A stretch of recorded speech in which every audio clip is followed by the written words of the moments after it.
ആ സിനിമ ചെയ്യുമ്പോൾ എനിക്ക് കിട്ടിയ എനിക്ക് മനസ്സിലായ എന്നോട് കിട്ടിയ കാര്യം എന്ന് വെച്ച് കഴിഞ്ഞാൽ ആ സിനിമ ഒരു ഫെസ്റ്റിവലിന് വേണ്ടി ഉണ്ടാക്കിയിട്ടുള്ള ഒരു സിനിമയാണ്. പക്ഷെ പ്രത്യേകിച്ച് അന്ന് തെറിയുള്ളൊരു സിനിമ ഫുൾ ഉപയോഗിച്ചുകൊണ്ട് തിയേറ്ററിൽ റിലീസ് ചെയ്യുന്നു, OTTയിൽ റിലീസ് ചെയ്യുന്നു, അങ്ങനെയുള്ള ഒരു കാര്യത്തെക്കുറിച്ച് ഡിസ്കഷനേ ഇല്ല. അപ്പം അത് ഫെസ്റ്റിവലിനെ അയക്കുന്നു എന്ന് പറഞ്ഞിട്ടുള്ളതാണ് സംഭവിച്ചത്. അതുകൊണ്ടാണ് അത്ര ഫ്രീഡത്തിൽ ഞാൻ തെറി പറയുന്ന ഒരാളാണ്. തെറി പൊതുസമൂഹത്തിലുള്ള കാര്യമാണ്. ഇതെല്ലാവരും ഇവിടെ ഉപയോഗിക്കുന്നുണ്ട്. അതിന്റെ പേരുള്ള വിഷയങ്ങളൊന്നുമല്ല ഇവിടെ നടന്നത്. ഞാൻ കാര്യത്തിലോട്ട് വരാം.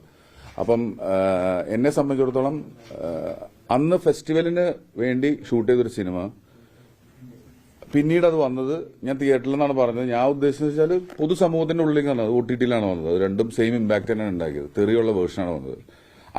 IFFKയിൽ നിങ്ങൾ സിനിമ കണ്ടവർ, ചുരുളി കണ്ടവരുണ്ടെങ്കിൽ നിങ്ങൾക്ക് മനസ്സിലാവും. തെറി ഇല്ലാത്തൊരു വേർഷനാണ് IFFKയിൽ